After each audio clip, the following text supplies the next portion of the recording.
Have you ever walked on eggshells around your husband's bad mood, trying to prevent a blow-up of anger? Or have you ever apologized only to have him more upset with you? It's so confusing, right?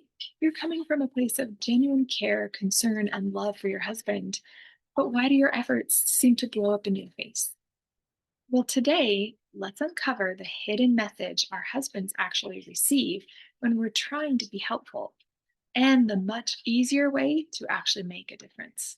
Hi, my name's Krista, and welcome to Moms Simply Thriving, a channel focused on helping busy moms thrive daily with greater ease and less effort. So, when your husband gets mad, think about what happens inside your body. Do you panic? Do you worry about all the things you did wrong? Do you feel an immediate urge to fix things and to smooth things over so that he can come back and reconnect with you and with the family? It's uncomfortable for us to feel disconnected from our husbands. And we want to do anything and everything we can to bring us back together, to repair that connection, right?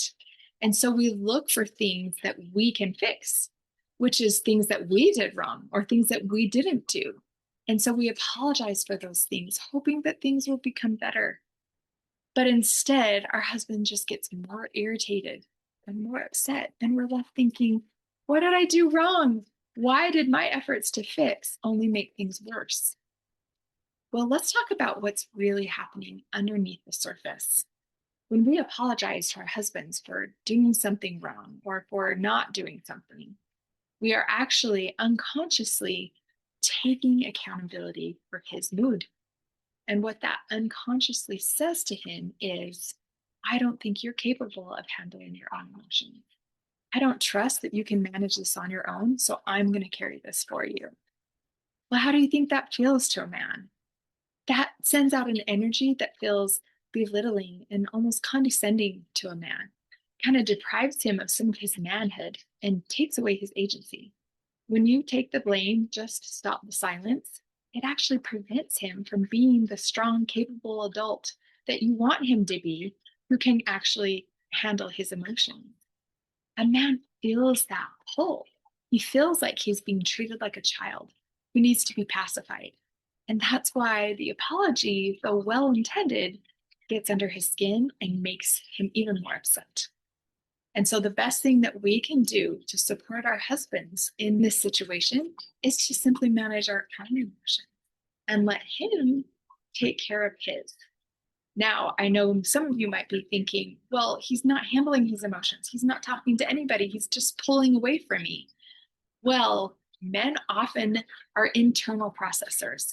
A lot of us women are external processors. We like to voice our concerns. We like to express our feelings. That's how we're working through them, right?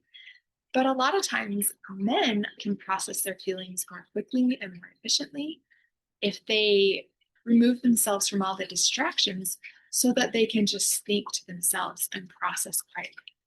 So let's review and discuss the three things that you can do that are actually so much easier than trying to fix his anger or fix his silence, that can actually make a real difference in your life and in your relationship. So, number one is to take a breath and just notice where you're at. Pay attention to your own feelings, your own panic, and recognize what you can do for yourself, whether it's going on a walk, talking to a friend, journaling, listening to some music, meditation, whatever it is that helps you manage your own panic in the moment. And then number two, reframe his silence or his isolation. Instead of seeing it as evidence that he doesn't care, that he doesn't even want to work on himself, it's actually just the opposite. It's evidence that he is doing the work. He's doing what he needs to regulate himself and get back to a stabilized place where he can actually feel comfortable and strong again. And then the third thing that we can do is to trust him. Trust that he's capable. Trust that he knows how to do this. He knows how to work on his emotions in his own way, and let him do it. Give him the space and the dignity of carrying his own emotional burden. Don't try to take it for him. Don't try to handle it for him. He won't like it. but just see him as capable of doing his own work. So I hope that this has been helpful for you. And if it has, please take a minute to jot down your biggest ahas. I'd love to read those in the comments. Or I know this is a vulnerable topic, but I'd love to hear from you. Where in your marriage do you find it the most difficult to let go of carrying that emotional responsibility for others?